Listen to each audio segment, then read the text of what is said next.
Bismillahirrahmanirrahim. Assalamualaikum warahmatullahi wabarakatuh dan salam sejahtera. Pencemaran udara dan air telah menjadi salah satu cabaran terbesar yang dihadapi oleh dunia berikutan wujudnya bahan atau unsur yang tidak dikehendaki dalam persekitaran.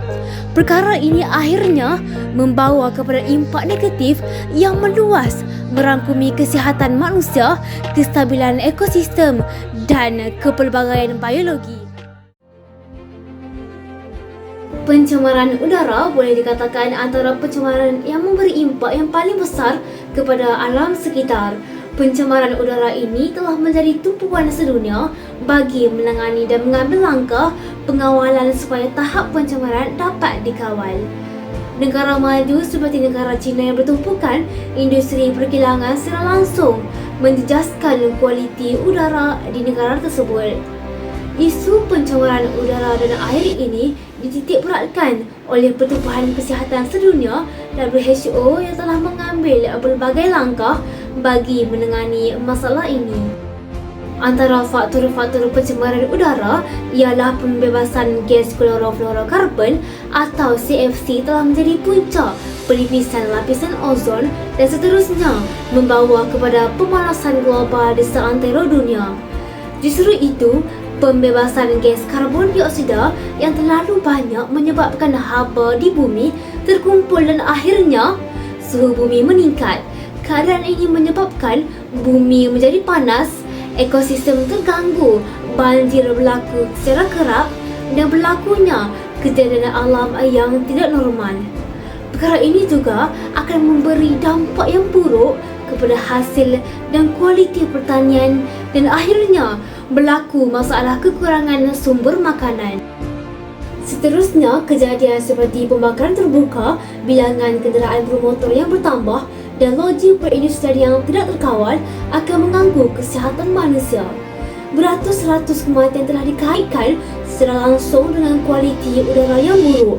Malah, WHO menganggarkan bahawa 2 juta kanak-kanak di bawah umur 5 tahun mati setiap tahun akibat daripada penyakit pernafasan akut yang disebabkan oleh pencemaran udara. Jika dilihat dari sudut yang berlainan, pencemaran air bukan sahaja berlaku di kawasan pendapatan manusia, tetapi juga berlaku di kawasan yang melakukan aktiviti pertanian. Namun begitu, terdapat aktiviti pertanian seperti membaja terlalu banyak sehingga menyebabkan bahan kimia tersebut mengalir ke sungai berdekatan dan mencemarinya. Walau bagaimanapun, punca utama yang dapat dilihat secara zahir adalah berlakunya pembuangan sampah sarap oleh individu yang tidak bertanggungjawab ke dalam sungai tanpa rasa bersalah.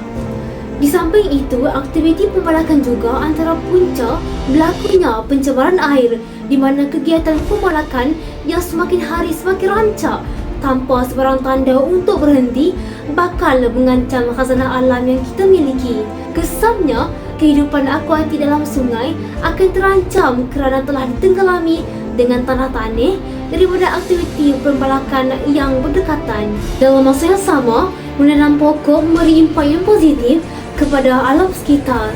Sebagai contoh, pokok berperanan sebagai penyerap karbon dioksida yang berlebihan dalam udara.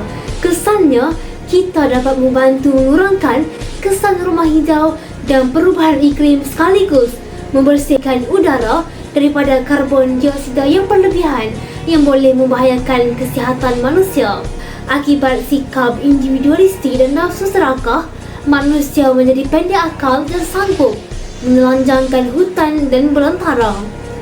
Inilah seperti yang dikatakan, kemusnahan yang berlaku sama ada di darat maupun di lautan adalah kerana perbuatan tangan manusia itu sendiri.